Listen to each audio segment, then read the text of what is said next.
Rally निकालने जा रही है और विधानसभा का घेराव करने की तैयारी है कांग्रेस की। देखिए, किसानों के बारे में सरकार ने जो 3 विधेयक पास हुए, मुझे लगता है कि ये किसानों के हित में सबसे पहला निर्णय है। इसके पहले जो हमारी व्यवस्था थी मंडियों की, हमने उसका एरिया हमने बढ़ा दिया। जो एक राज्य के अंदर जो जिले की सीमा है उसमें खरीद बिक्री का काम करते थे, उसकी सीमा हमने फ्री कर दिया। अब अंतर्राष्ट्रीय व्यवस्था, अंतर्राज्यीय व्यवस्था हमने तय कर दिया। तो इस प्रकार की व्यवस्था है जहां किसान को ठीक प्रकार का लाभ मिल सकता है। हमने समर्थन मूल्य घोषित कर दिया है। तो सभी प्रकार की फैसिलिटी हमने दिया। अगर टोटल आप देखेंगे एमएसपी के बारे में, तो पिछले कांग्रेस के समय, यूपीए के समय में और आज के समय में अगर देखेंगे तो बहुत बड़ा अंतर है। लगभग मुझे लगता है 42% का अंतर आया है आज के रेट में। तो हमने तो एमएसपी भी डिक्लेयर किया है, तो किसानों को कोई तकलीफ नहीं होना चाहिए।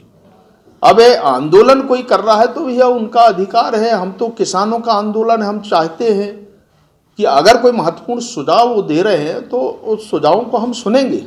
हमने मना नहीं किया है। हमारे मंत्री जी ने भी कहा है कि सुझाव, अगर कोई महत्वपूर्ण सुझाव हैं तो सुझावों पे हम विचार करेंगे, परंतु बिल को वापस लेना, विधेयक को वापस करना, इस कानून को वापस लेना, ये कहना ठीक नहीं है जिस प्रकार के कांग्रेस के लोग कह रहे हैं।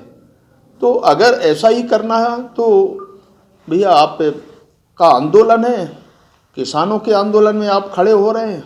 किसानों के बारे में हम लोग भी चिंता कर रहे हैं, और अगर चिंता नहीं की होती सरकार तो ये सारे निर्णय नहीं की होती। और इसलिए किसानों के हित में हमने निर्णय किया है सरकार ने, और इस प्रकार का फैसला सरकार ने किया है। देखिए, अभी प्रशिक्षण में जो भी नए लोग हैं, जो मंडल में पदाधिकारी हैं, पार्टी के कार्यकर्ता हैं, इन सबका प्रशिक्षण लगभग समाप्ति की ओर है।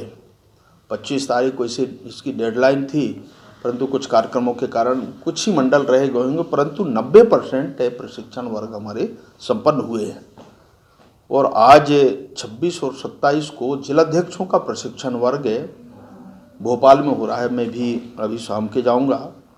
तो निश्चित तौर से ये पूरे पार्टी के कामकाज की दृष्टि से नया जब चुनाव होता है, नए तरीके की व्यवस्था बनती है, तो नए लोगों को थोड़ा कामकाज करने का अनुभव के बारे में बातचीत करते हैं। वैसे प्रशिक्षण एक हमारा विंग है भारतीय जनता पार्टी का। हमेशा प्रशिक्षण की व्यवस्था हमारे यहाँ रही है और निरंतर आगे चलती भी रहेगी।